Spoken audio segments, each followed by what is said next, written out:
వినుకొండ పట్టణంలో వ్యక్తిగత కక్షలతో జరిగిన హత్యను రాష్ట్ర మైనారిటీ సంక్షేమ న్యాయశాఖ మంత్రి ఎండి ఫరూక్ తీవ్రంగా ఖండించారు.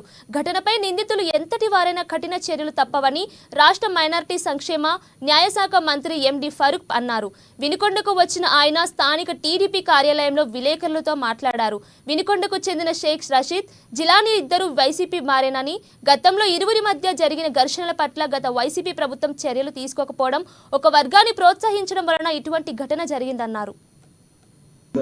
గంటముందు నాకు ఆంజనేయులు గారు చెప్పారు సెకండరీ కలిసి ఇప్పుడు బట్టి మా చెరుకులు పెట్టి జరిగింది. మరి ప్రశాంత వారణం ఉండేది అన్నదమ్ములు చెరుకులు పెట్టి సంఘటన జరిగినాయంటే లాండ్ ఆర్డర్ గతంలో ఏ రకంగా ఉండేది మీరు అందరూ ఆలోచించుకోవాల్సిన అవసరం ఉంది. దూరం ప్రోత్సహించిన వారు ఎవరు కూడా మీకు అందరికీ చెప్పాల్సిన అవసరం లేదు. గత ప్రభుత్వంలోనే ప్రోత్సహించారు. అది ఆ ప్రభుత్వంలో అరికట్టింటే ఎవరు జరిగేది కాదు. మా సంఘటన కూడా జరిగి 4 నెలల క్రితం జరిగిన ఎన్నికల అప్పుడు కూడా పోలీసులు ఎవరు అడగంటారు. రిపోర్టు పట్టపగరు మధ్యాహ్నం 1:30 జరిగింది. ఆయన మళ్ళీ ఇక్కడ అర్ధరాత్రి 8:30 పీర్ల పండుగ బాగా మా సోదరులు బాగా మంచి కార్యక్రమాలు చేసి బాగా సందడిగా చేసి పిల్లలు ఊరేగింపు చేసి బాగా సందడి ఉంటారు. ఆ మూడ్లో దీని కారణం గత ప్రభుత్వం ప్రోత్సహించిన కార్యక్రమం. కాబట్టి ఇద్దరు తప్పు చేశారు. కాబట్టి ఈ తప్పు చేశారు సమర్థించడం లే. మా పార్టీ కూడా జరిగినాడు కాబట్టి ఆయన కూడా మంచివాడు కాదు.